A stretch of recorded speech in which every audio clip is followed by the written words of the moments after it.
don't have to speak to make a statement. Sometimes the most powerful message you ever deliver will come before you utter a single word. When you walk into a room, your presence should arrive 5 seconds before your body does. People feel it. Your energy, your self-respect, your intention. That's not arrogance, that's awareness. That's someone who knows who they are. See, we live in a world where everyone's trying to be heard. Talk louder, post more, interrupt quicker, dominate the space. But the ones who win, the ones who truly command the room, are the ones who don't need to prove anything. They've already done the work. They know what they stand for, and because they're grounded in that truth, their presence carries weight. It's not volume, it's value. Think about a lion. A lion doesn't have to roar to remind the jungle who it is. It moves with calm certainty, no rush, no panic. That's presence.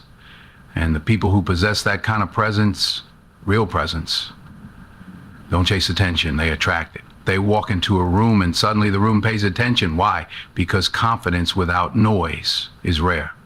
And rare things get noticed. But here's the part most people miss. Presence isn't about posture or fashion or titles. It's not about the suit you're wearing or how expensive your watch is. It's deeper than that. Presence is built in silence. It's built when no one's watching. It's built in those early mornings when you show up for yourself, in the quiet sacrifices, in the choices you make when nobody's there to applaud you. That's where your presence is born, when you start treating yourself like someone who matters, even when no one else is looking. When you respect yourself, others feel it, even if they don't know why. When you walk in with clarity, people listen with curiosity. And when you enter with purpose, you don't have to fight for space. The space opens for you. Now, let me be clear. It's not about intimidating others. It's about inspiring them. When your presence says, I've done the work, I've faced the fire, I'm not here to compete, I'm here to contribute, people lean in. They feel that. Because most folks walk around unsure, overcompensating, trying to perform strength instead of becoming it. But when you are strong, when you've earned your voice, you realize that silence, stillness, calm, those are not weaknesses.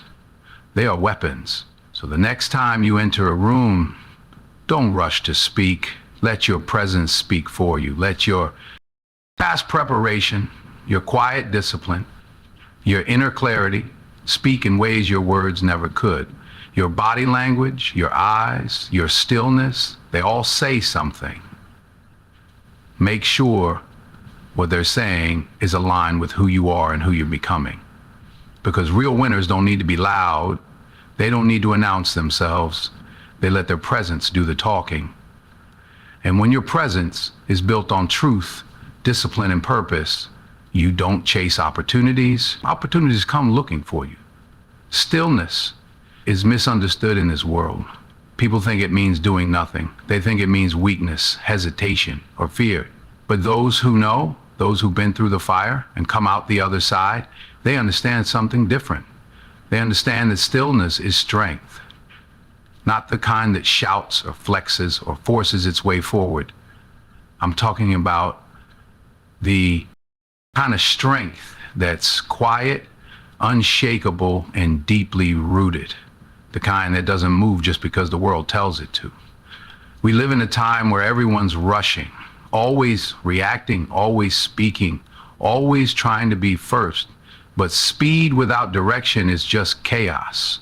Noise without purpose is just distraction. And most people, they're not thinking, they're flinching, responding to pressure before they even know what they believe. They confuse movement with progress, and in that confusion, they miss the power of stillness. But look closely. Look at the people who really win. The ones who don't just survive storms, but lead through them. You'll notice something. They don't panic. They don't chase. They don't explain themselves to everybody who doesn't understand them. They hold their ground. They wait. And when they move with precision. Stillness isn't the absence of power. It's control of it. It's choosing not to swing wildly when you could. It's knowing you can speak, but deciding that silence will say more. It's watching chaos unfold around you and refusing to let it touch the peace inside you. That's not weakness. That's next level discipline. Because anybody can move, anybody can lash out, but it takes strength to stay centered. It takes real power to hold your ground and say, no, I don't move unless it's time. Stillness gives you space to see clearly, to listen, to understand the game instead of just reacting to the players. And when you learn to be still, you become dangerous, not because you're aggressive, but because you're focused. You stop wasting energy. You stop giving away your power in emotional reactions. And people feel that. They feel that calm in your spirit. And whether they admit it or not, they respect it.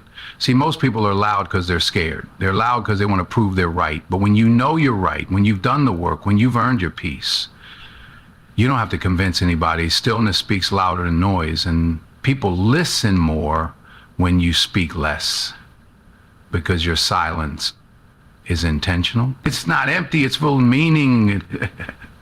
Now, don't get me wrong. There's a time to act, a time to speak, a time to make noise. But that time is not every time. If you move every time you feel pressure, you'll spend your life reacting instead of leading. But when you learn to be still, to breathe, to assess, and then choose your moment, that's when you become unstoppable. Because the storm doesn't last forever. The noise eventually dies down. And when it does, who's left standing? The one who didn't flinch. The one who stood still while everyone else ran in circles. That's the one people turn to when it's time to rebuild. That's the one who wins. Not because they shouted the loudest, but because they stood the strongest. Stillness isn't waiting for life to happen. It's commanding it without being controlled by it. He's always told me that what's deep doesn't take long. It's knowing you don't have to force your way in when you are the door. So stay still, stay grounded, and let the world catch up to you. There's a truth we all feel but rarely say out loud. Words lie, but eyes don't. You can dress up a sentence, twist your tone, paint the picture you want somebody to see, but the eyes, they betray nothing and reveal everything. The eye. Tell the story before your lips even part. They carry your history, your truth, your pain, your peace. And when you look someone in the eye, really look, it becomes the most honest conversation you'll ever have. You ever talk to someone and feel like they're not there? Their words are coming out, but their eyes are someplace else. That's because we've been trained to speak, not to see. We've been taught to craft our message, but not to live it. Oh, but if you want to win, if you want to walk into a room and own it without even speaking, you better learn how to use your eyes. Because your eyes speak your confidence, your clarity, your conviction. They either whisper insecurity or they roar certainty. Think about leaders, real ones. The kind that can walk into a boardroom, a locker room, or a courtroom and shift the energy. They're not doing it by shouting. They're not moving people by performance. They're looking them in the eye, steady, calm, and present. And in that moment, they're saying, I see you, I understand you, and I'm not afraid of you. See, the eyes reveal presence. You can't fake presence. You can't pretend to be focused when your gaze is drifting. You can't say you're confident when your eyes keep dodging every challenge in the room. But when your eyes are still, when they're locked in, when they meet the moment head on, people take notice. They know you mean business. And it's not just about how you look at others. It's also about what your eyes say about how you see yourself. When you stand in the mirror, what do your eyes reflect back? Fear? Doubt? Or quiet fire that says, I've been through it and I'm still standing? If you can't look yourself in the eye, the world will see that before you ever open your mouth. That's why the real work starts within. Because the eyes are just the surface. What's behind them is what matters. You want people to respect you without saying a word? Then build something inside that demands respect. Something rooted in truth, in discipline. in the miles you've walked alone, the pain you've overcome in silence. Let your eyes carry that. Let them reflect the soul of someone who doesn't bluff, doesn't flinch, and doesn't fold. And once you've got that, use it. Use it when someone questions your value. Use it when someone challenges your vision. Look them in the eye and let them see that you're not guessing. You're knowing. Knowing who you are, where you stand, and what you will or won't tolerate. Because people don't remember everything you say, but they'll remember how you looked at them, whether they felt seen or judged, whether you made them feel small or stood with them eye to eye. Your eyes can cut someone down or lift them up. They can challenge, they can comfort, they can warn, and they can welcome, all without a single word. So train them, not just to look, but to see. See through lies. See through fear. See the truth in others, and more importantly, see the truth in yourself. Because in the silence between what's said and what's meant, that's where the real conversation lives. And the eyes, they're speaking the whole time. Every move you make tells a story. Before you speak, before you explain, before you try to convince anyone of who you are, your body already said it. That's why discipline isn't just in your work ethic. It's in how you walk, how you sit, how you stand. It's in every gesture, every breath, every pause. People may not always know what they're reading, but they're always reading you. And discipline in your movements tells them one thing: you're in control. Control doesn't mean stiff. No, it doesn't mean robotic or rehearsed. It means intentional. It means your actions aren't random. They're chosen. Mm-hmm. It's the difference between someone who reacts and someone who responds. Between someone who flinches and someone who holds steady. And that steadiness, that's not something you're born with. That's trained, built, forged through repetition, through routine, through sacrifice that nobody claps for. You can, when your movements are disciplined, you're not just moving, you're communicating. You're saying, I know who I am. I know what I came here to do. I don't need to impress you because I'm too focused on expressing purpose. Whether you're walking into a meeting, a confrontation, or an opportunity, people feel that. They may not know why they respect you, but they do, because they can see that you're not being dragged by emotion or tossed around by insecurity. You move with precision, and precision is power. And look, it's not about putting on a performance. It's about becoming someone who moves differently because they are different. Discipline in your movement doesn't come from trying to look cool or calculated. It comes from the hours nobody saw. The mornings you got up when you didn't feel like it. The moments you stood tall, even when life hit you in the gut.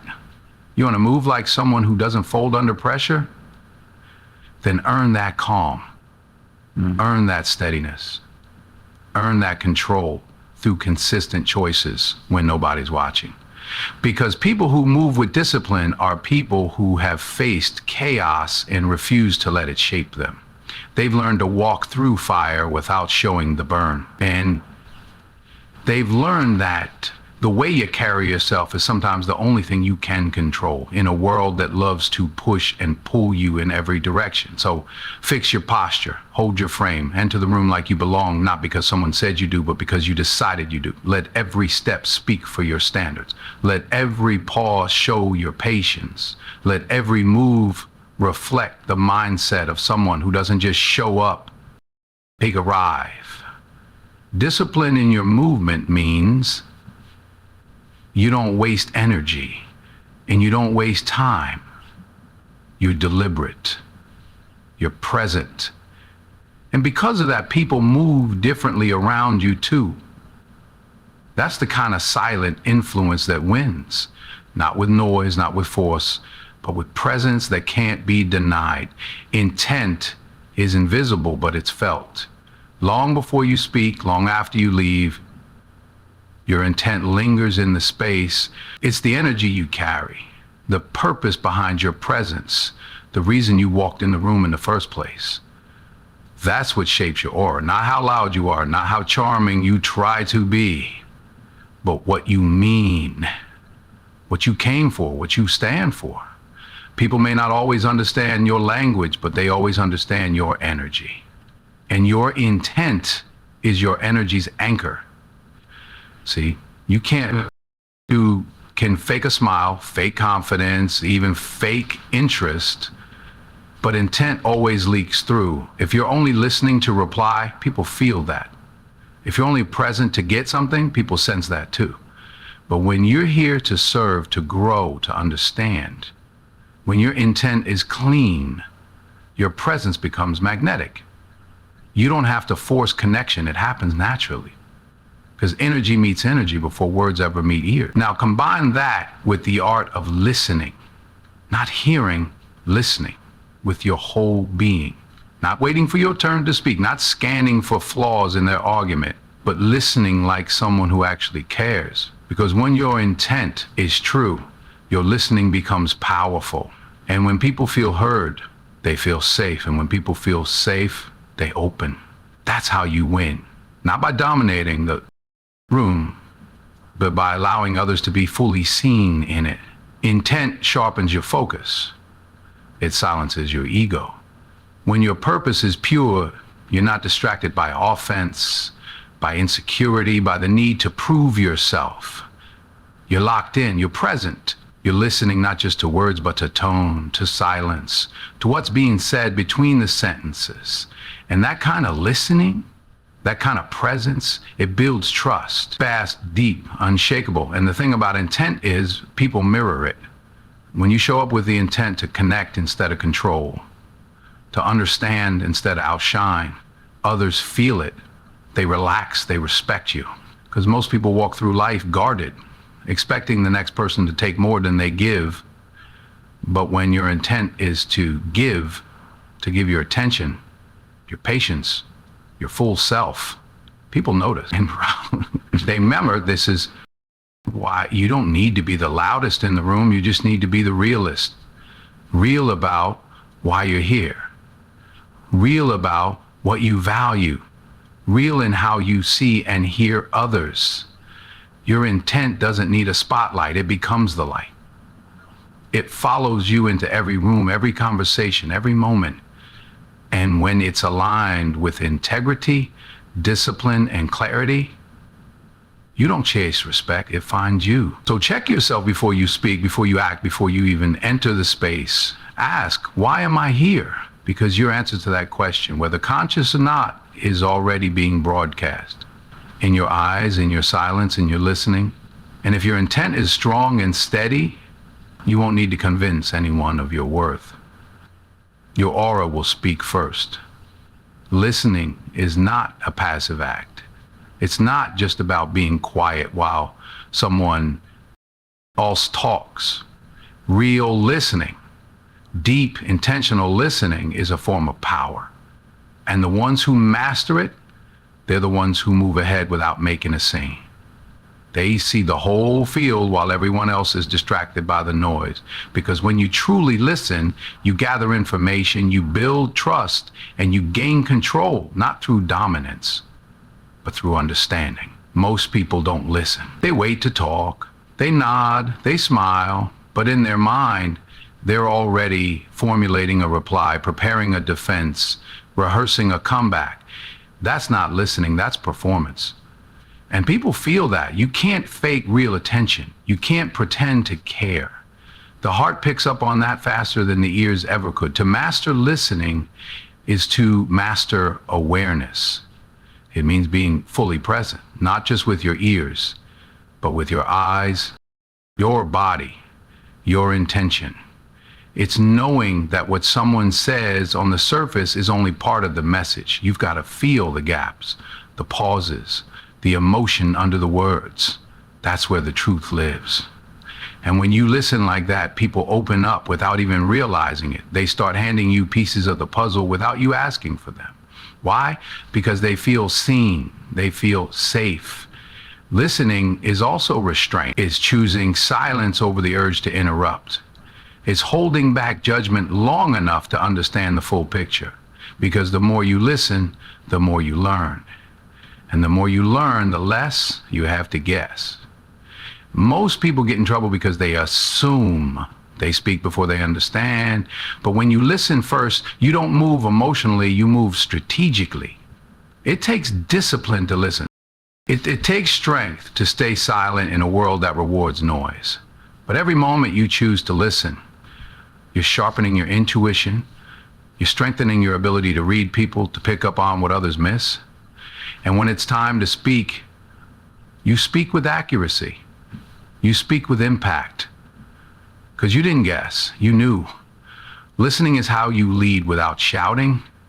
It's how you influence without forcing. You become the person in the room who doesn't say much, but when you do, people stop and lean in. Not because you raise your voice, but because you listen long enough to speak with precision. And sometimes listening is the whole win. Sometimes someone just wants to be heard. No solution, no advice, just space.